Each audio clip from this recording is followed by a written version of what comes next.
Hey, welcome to This Game Where's Building Chester Zoo series. This is episode 9 and it will be focusing on this building in front of us, which is called Spirit of the Jaguar at Chester Zoo. It was purpose-built for Jaguars and was sponsored by the car company Jaguar, but it's since been reutilised to some extent. It's still got Jaguars in over here, but this enclosure over here is for Andean bears.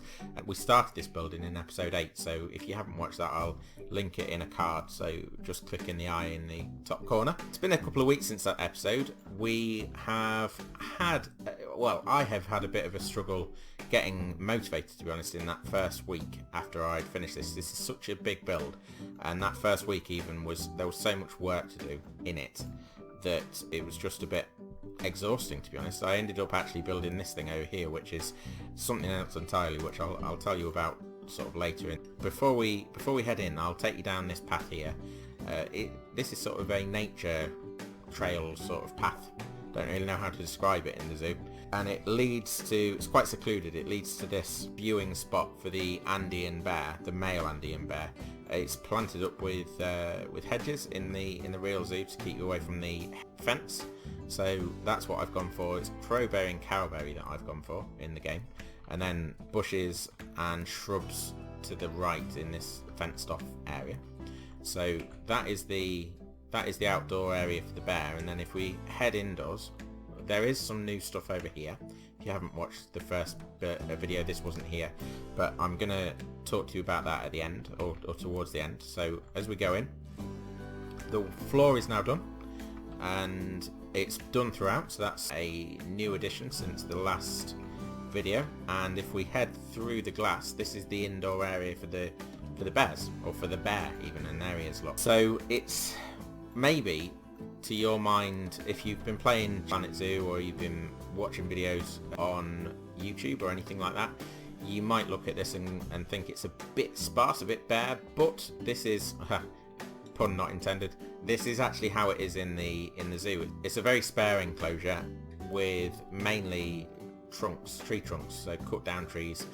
This planting here is actually even more planting than there is. It's actually just a very small amount of vegetation, more like these little bromeliad type plants that I've popped in. There is one of the main features, or one of the interesting features of the enclosure was this, certainly to build. Now, I'm not kidding myself in any way, shape or form that this is some kind of artistic achievement, but it's some sort of like stone totem type thing, and I've used the geometric shapes to try and recreate something close to that. I did have a better version that used a mud column and a repainted mud column, but obviously once I'd completed that, I realised that you couldn't actually lay that down, so I had to recreate it. Didn't do as good a job, but it's there. It's got this facial figure on it and some patterning along there, so might come back to that when I figured out how to do a better job of it. But that's the inside. We've put a couple of termite mounds in, because not for enrichment, but because they were the best shaping for the rock stuff that was here.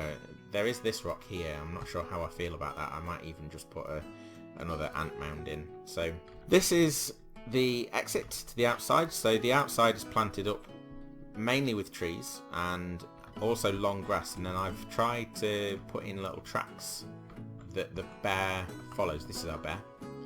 It's actually a Formosan black bear, but that is the closest that the game has to the Andean bear, which is the actual resident of this enclosure.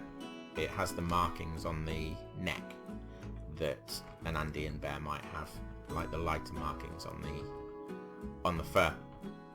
So we've got a little outdoor shelter that is heated as well, so that they can use that in the winter.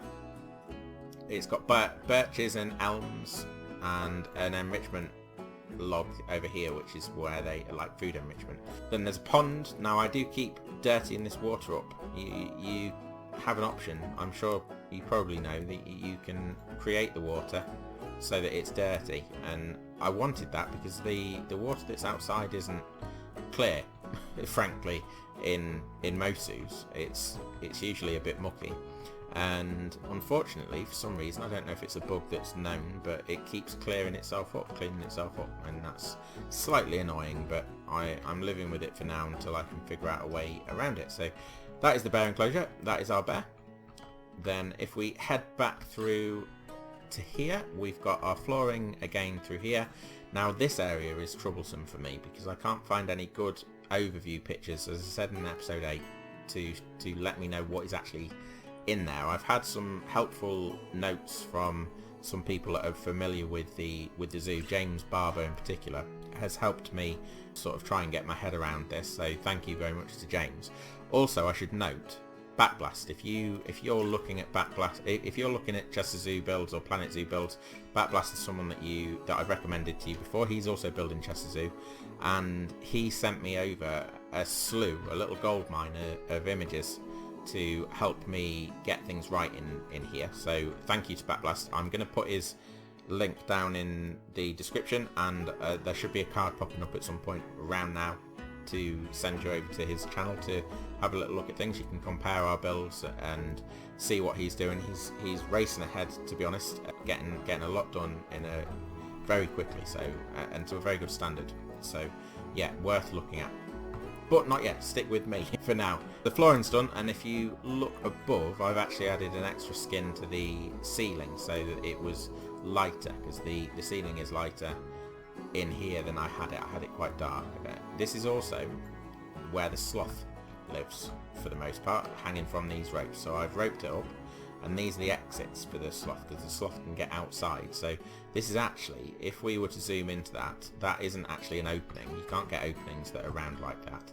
That is quite effective, actually, I think, trick that uses the geometric shapes. So I've lightened up the interior and darkened up the exterior of a disc and an ovoid, and then laid them together to try and make it look like the light is coming in from the outside.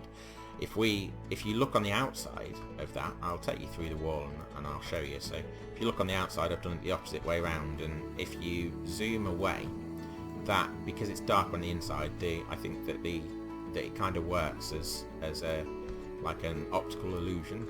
It's not quite an optical illusion, but it works to create the effect that I wanted. So the ropes, if you look at the walls where the ropes are attached, you don't have hooks in the game. Again, you don't have any kind of hook that you can make use of, so instead I recalled some guttering and used that as a hook.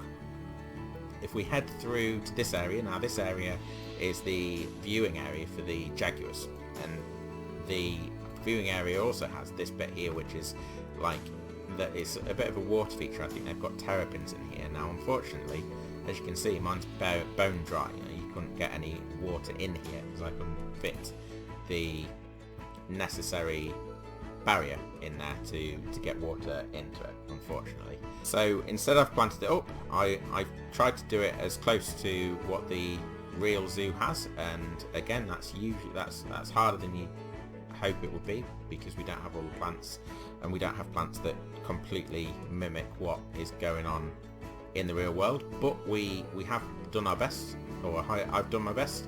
There's planting along here, which was quite cool to see. That was thanks to Backblast images as well that he took when he was at the zoo in February, and I've tried to create that as best as I can.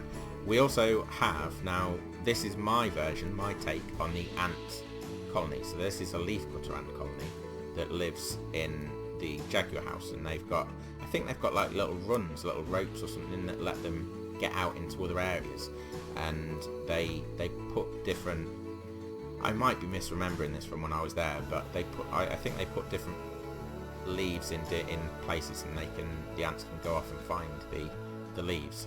Now I've built this using mainly rocks, and I've put a rock inside that sort of looked like, so if you look at the lines that run along the rock, it makes me kind of think of the tunnels that you might find in an ant colony. So that was the idea there, that was the thinking there. So if we turn around, we saw some of this facade last video. I've added the planters in here. I've also added planting over here and planting over here. Oh, and the door. I've built the door, so the door is purpose built for this building. I've just used plank pieces and glass to make it look a bit more like the door that's in the actual building. And then if you look through our glass, Let's just poke our heads through. We've got a water feature over here. Now I've used a different technique for this one to the way that I did the outside one. This is actually using fountain pieces, which I also did for the vultures enclosure. So I think, again, I do like the effect of it. I think actually this I prefer more than the outdoor Jaguar water feature. This here is a heated rock in the actual zoo, and I have added a heating element to it. So if we were to look at the temperature, the relative temperature of the area, the rock is actually hotter than the rest of the space. So that the idea behind that is that the Jaguars would... Oh, we've got a floater. The idea behind that is that the Jaguars would... What is going on over there?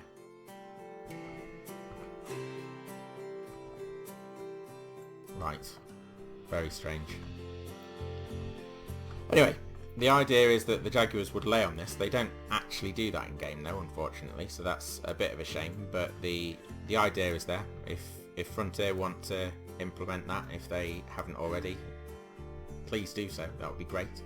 The planting again in here, so we've got things that wouldn't fit, but like the bamboo, but in terms of sort of trying to capture what is going on in this enclosure, I think this is the best choice for the planting. The bushiness is what I was looking for here, even if the plant isn't actually the actual plant that's in the zoo, in the real enclosure. Now you'll notice that the floor is dappled or flecked with these green bits. Now these, and you might have seen as well also that I accidentally highlighted that a moment ago. So the idea behind that is that there's a lot of fallen leaves or bark chippings on the floor in the real enclosure, in the real zoo, and there's no way, again, other than putting paths in, which I absolutely didn't want to do, there was no way to recreate that. So instead of doing that, to break up the floor, I put some bushes in and I sunk them down into the floor, and that is the result. And again, I'm pretty happy with that. The enclosure also has in the real Chester Zoo, it has these like log piles. I don't know what they're for. I don't know whether they have any actual purpose for the Jaguars, but I've tried to recreate those as best as possible. And then I've used these Cecropia trees, sunk them really far down to try and give this sort of branchy, sort of not stringy, but branchy overgrowth, undergrowth sort of feel to the whole affair.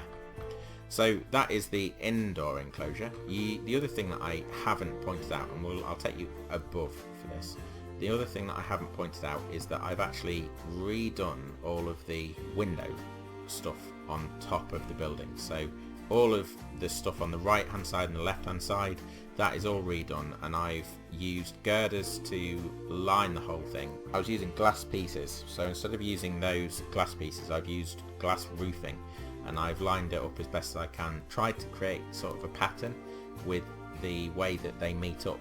It's a bit hodgepodge, but it is much better than it previously was, because the glass pieces actually sit inside the double skin of the roof, so much better than I had it before, and I'm far happier with it now. So if we go back out, we've had a look at the floors, we've had a look at the two enclosures inside, we've had a look at the ant colony and the new planting. We've got as well the vines in the roof up here and the planting along here.